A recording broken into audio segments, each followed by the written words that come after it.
ইল্লাল্লাহ সুবহানাল্লাহ মাশাআল্লাহ ইল্লাল্লাহ সুবহানাল্লাহ আলহামদুলিল্লাহ লা ইলাহা ইল্লাল্লাহ লা ইলাহা ইল্লাল্লাহ লা ইলাহা ইল্লাল্লাহ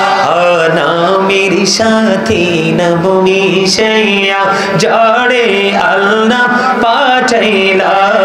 নামের সাথে নবী সাইয়া জড়ে আল্লাহ পাঠাইলা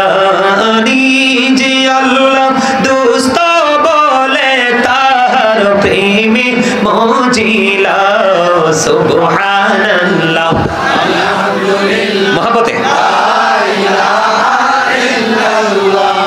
সুবহানাল্লাহ আলহামদুলিল্লাহ লা ইলাহা ইল্লাল্লাহ লা ইলাহা ইল্লাল্লাহ লা ইলাহা ইল্লাল্লাহ লা ইলাহা ইল্লাল্লাহ মুহাম্মাদুর রাসূলুল্লাহ সাল্লাল্লাহু আলাইহি ওয়াসাল্লাম জোরে জোরে বলেন আলহামদুলিল্লাহ বন্ধুরে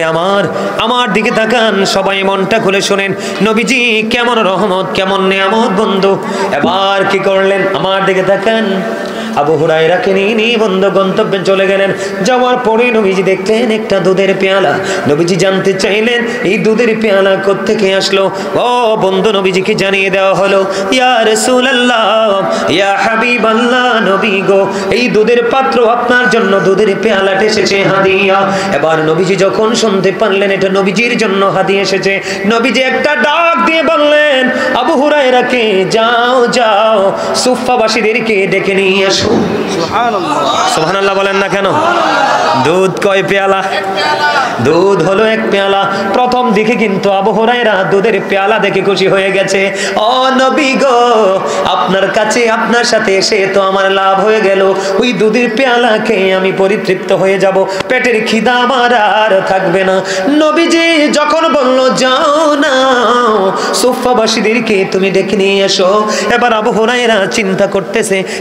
গভীর চিন্তায় নিমজ্জিত হয়ে গেছে একটা দুধের পেয়ালা এটাকে আমি খাবো না নবীজি খাবে নাকি সুফফাবাসী খাবে আইরে মনে মনে চিন্তা করতেছে লাভ তো হবে না বন্ধু এবার সুফফাবাসীগণ আসতেছে নবীজি দুধ দিচ্ছেন খাইতে খাইতে খাইতে খাইতে সুফফাবাসীগণ দুধ কি শেষ করে ফেললো এবার আবু হুরায়রাকে নবীজি ডাক দিয়ে কাছে নিলেন আসো না আমার কাছে আসো আসার পরে নবীজি তাকে দুধ বক্ষণ করতে দিলেন তিনি বক্ষণ করলেন খাওয়ার পরে আবার দিলেন নবীজি বললেন খাও তিনি আরো খাইলেন এরপরে বললেন খাও তিনি আরো খাইলেন খাইতে খাইতে খাইতে খাইতে আবু হুরায়রা আর খেতে পারে না কিন্তু চাইয়া দেখে দুধের পেয়ালায় দুধ তো এখনো শেষ হয় না আওয়াজ তুলে বলেন না সুবহানাল্লাহ আমরা ইয়া রাসূলুল্লাহ জিন্দাবাদ জিন্দাবাদ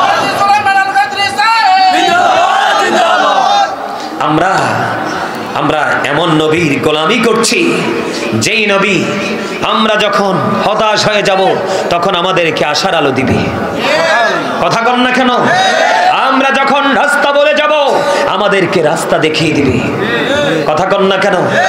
জাহান্নামে যখন নিয়ে যেতে লাগবে রাসূল বলবে থামো ফেরেশতারা থেমে যাবে রাসূল বলবে কি হয়েছে কয় সে জাহান্নামী তার নেকের পাল্লা একেবারে হালকা নবীজি কয় আমি বিশ্বাস করি না আসলে কি নবীজি জানে কি জানে না নবীজি বলবে চলো তাকে মিজানে নিয়ে চলো আবার তাকে মিজানে নিয়ে আসা হবে আসার পরে বন্ধু নবীজি সাদা একটা কাগজের টুকরা তার নেকের পাল্লাটার মধ্যে দিয়ে দিবে তার নেকের পাল্লাটাও বাড়ি হয়ে যাবে তুই জান্নাতে যাবে না সে যাবে রে সোজা জান্নাতে হুজুর এই ছোট্ট কাগজের টুকরাটা কি গো? এটা মূলত কোনো কাগজ নয়। ওই যে নবীর প্রেমিক ভুল করেছিল বন্ধু, সারাটা জীবন কিছু করক বা না করক, শুধু রাত দিন 24 ঘন্টা পবিত্র অবস্থায় সময় পাইছে নবীর দুরূদ পড়ছে, সময় পাইছে নবীর দুরূদ পড়েছে। এগুলো মূলত সাদা কাগজ নয়, নবীর প্রেমের দুরূদ বন্ধু পাল্লাই দিয়ে দিয়েছে।